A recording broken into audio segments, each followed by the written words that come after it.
Matilda by Roald Dahl. The reader of books. It's a funny thing about mothers and fathers. Even when their own child is the most disgusting little blister you could ever imagine, they still think that he or she is wonderful. Some parents go further. They become so blinded by adoration they manage to convince themselves their child has qualities of genius. Well, there is nothing very wrong with all this. It's the way of the world. It is only when the parents begin telling us about the brilliance of their own revolting offspring that we start shouting, "Bring us a basin, we're going to be sick." School teachers suffer a good deal from having to listen to this sort of twaddle from proud parents, but they usually get their own back when the time comes to write the end-of-term reports. If I were a teacher, I would cook up some real scorchers for the children of doting parents. Your son Maximilian, I would write, is a total washout. I hope you have a family business you can push him into when he leaves school because he sure as heck won't get a job anywhere else. Or if I were feeling lyrical that day, I might write, "It is a curious truth that grasshoppers have their hearing organs in the size of the abdomen. Your daughter Vanessa, judging by what she's learned this term, has no hearing organs at all." I might even delve deeper into natural history and say, the periodical cicada spends 6 years as a grub underground, and no more than 6 days as a free creature of sunlight and air. Your son Wilfred has spent 6 years as a grub in this school, and we are still waiting for him to emerge from the chrysalis. A particularly poisonous little girl might sting me into saying, "Fiona has the same glacial beauty as an iceberg, but unlike the iceberg, she has absolutely nothing below the surface." I think I might enjoy writing end-of-term reports for the stinkers in my class. But enough of that. We have to get on. Occasionally, one comes across parents who take the opposite line, who show no interest at all in their children, and these, of course, are far worse than the doting ones. Mr. and Mrs. Wormwood were two such parents. They had a son called Michael and a daughter called Matilda, and the parents looked upon Matilda in particular as nothing more than a scap. A scap is something you have to put up with until the time comes when you can pick it off and flick it away.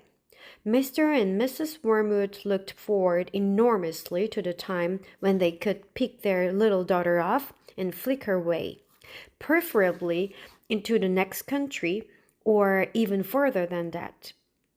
It is bad enough when parents treat ordinary children as though they were scaps and bunions, but it becomes somehow a lot worse when the child in question is extraordinary. And by that I mean sensitive and brilliant. Matilda was both of these things, but above all, she was brilliant. Her mind was so nimble and she was so quick to learn that her ability should have been obvious even to the most half-witted of parents.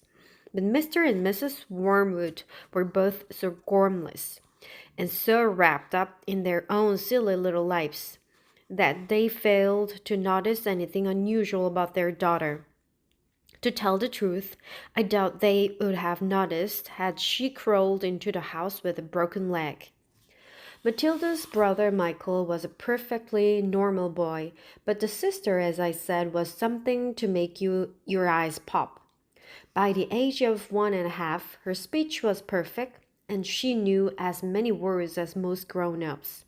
The parents, instead of applauding her, called her a noisy chatterbox and told her sharply that small girls should be seen and not heard. By the time she was 3, Matilda had taught herself to read by studying newspapers and magazines that lay around the house. At the age of 4, she could read fast and well, and she naturally began hankering after books. The only book in the whole of this enlightened household was something called Easy Cooking, belonging to her mother, and when she had read this from cover to cover and had learned all the recipes by heart, she decided she wanted something more interesting. "Daddy," she said, "do you think you could buy me a book?" "A book?" he said. "What do you want a flaming book for?" "To read, Daddy." "What's wrong with the telly, for heaven's sake?" "We've got a lovely telly with a 12-inch screen, and now you come asking for a book? You're getting spoiled, my girl." Nearly every weekday afternoon, Matilda was left alone in the house. Her brother, 5 years older than her, went to school. Her father went to work, and her mother went out playing bingo in a town 8 miles away. Mrs. Wormwood was hooked on bingo and played it 5 afternoons a week. On the afternoon of the day when her father had refused to buy her book, Matilda set out all by herself to walk to the public library in the village. When she arrived, she introduced herself to the librarian, Mrs. Phelps. She asked if she might sit a while and read a book. Mrs. Phelps, slightly taken aback at the arrival of such a tiny girl unaccompanied by a parent, nevertheless told her she was very welcome. "Where are the children's books, please?" Matilda asked. "They're over there on those lower shelves." Mrs. Phelps told her. "Would you like me to help you find a nice one with lots of pictures in it?" "No, thank you," Matilda said. "I'm sure I can manage." From then on, every afternoon, as soon as her mother had left her bingo, Matilda would toddle down to the library. The walk took only 10 minutes, and this allowed her to glorious hours sitting quietly by herself in a cozy corner devouring one book after another. When she had read every single children's book in the place, she started wandering round in search of something else. Mrs. Phelps, who had been watching her with fascination for the past few weeks, now got up from her desk and went over to her. "Can I help you, Matilda?" she asked. "I'm wondering what to read next," Matilda said. "I finished all the children's books." "You mean you've looked at the pictures?" "Yes, but I've read the books as well." Mrs. Phelps looked down at Matilda from her great height, and Matilda looked right back up at her. "I thought some were very poor," Matilda said, "but others were lovely. I liked The Secret Garden best of all. It was full of mystery.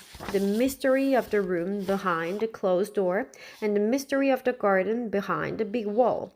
Mrs. Phelps was stunned. "Exactly how old are you, Matilda?" she asked. 4 years and 3 months, Matilda said. Mrs. Phelps was more stunned than ever, but she had the sense not to show it.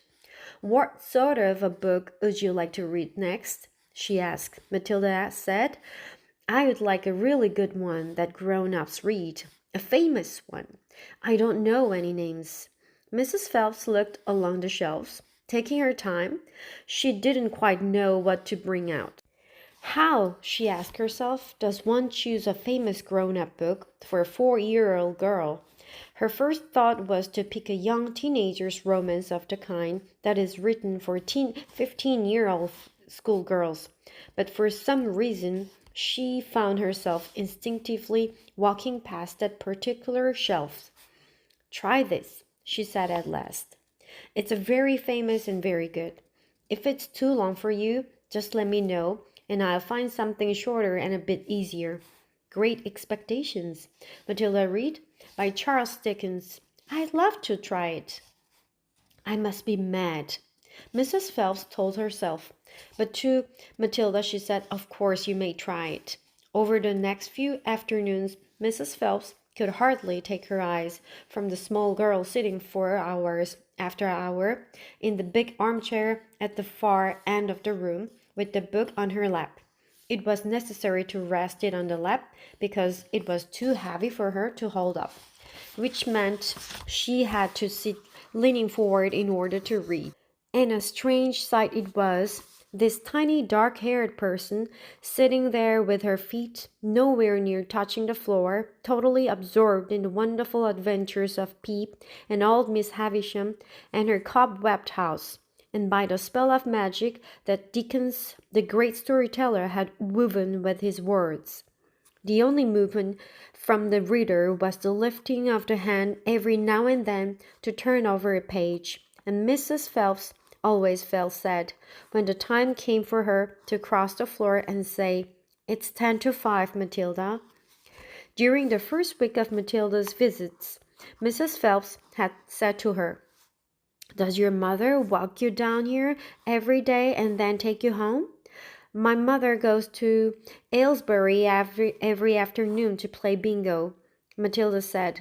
"She doesn't know I come here." "But that's surely not right," Mrs. Phelps said.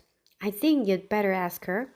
"I'd rather not," Matilda said. "She doesn't encourage reading books, nor does my father." "But what do they expect you to do every afternoon in an empty house?"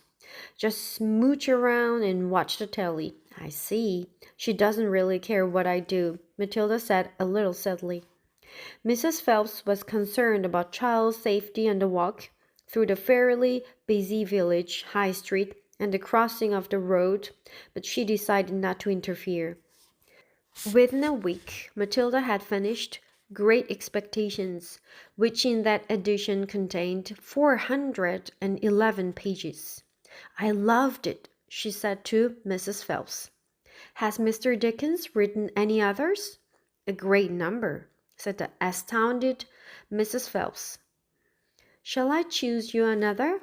Over the next 6 months, under Mrs. Phelps' watchful and compassionate eye, Matilda read the following books: Nicholas Nickleby by Charles Dickens, Oliver Twist by Charles Dickens, Jane Eyre by Charlotte Bronte, Pride and Prejudice by Jane Austen, Test of the D'Urbervilles by Thomas Hardy, Gone to Earth by Mary Webb, Kim by Rudyard Kipling, The Invisible Man by H.G. Wells, The Old Man and the Sea by Ernest Hemingway, The Sound and the Fury by William Faulkner, The Grapes of the Wrath by John Steinbeck, The Good Companions by J.B. Priestley, Brighton Rock by Graham Greene, Animal Farm by George Orwell.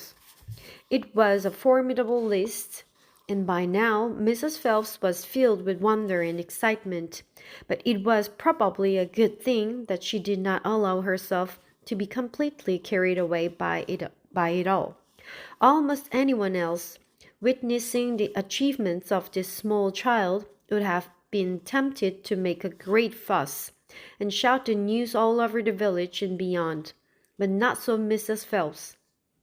She was someone who minded her own business, and had long since discovered it was seldom worth while to interfere with other people's children. "Mr. Hemingway says a lot of things I don't understand," Matilda said to her, "especially about men and women. But I loved it all the same. The way he tells it, I feel I'm right there on the spot watching it all happen. A fine writer will always make you feel that," Mrs. Phelps said. "And don't worry about the bits you can't understand. Sit back and allow the words to wash around you. Like music." "I will.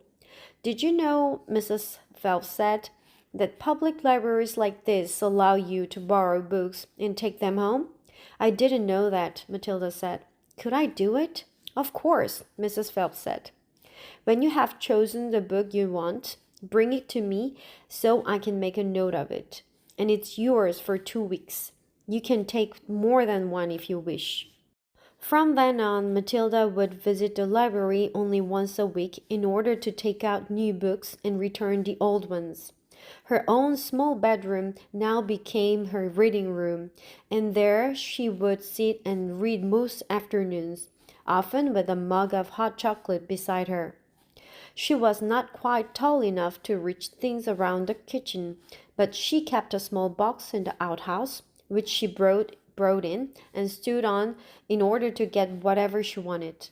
Mostly it was hot chocolate she made, warming the milk in a saucepan on the stove before mixing it. Occasionally she made Bovril or Ovaltine. It was pleasant to take a hot drink up to her room and have it beside her, as she sat in her silent room reading in the empty house in the afternoons. The books transported her into new worlds and introduced her to amazing people who lived exciting lives. She went on olden day sailing ships with Joseph Conrad. She went to Africa with Ernest Hemingway and to India with Rudyard Kipling. She traveled all over the world while sitting in her little room in an English village.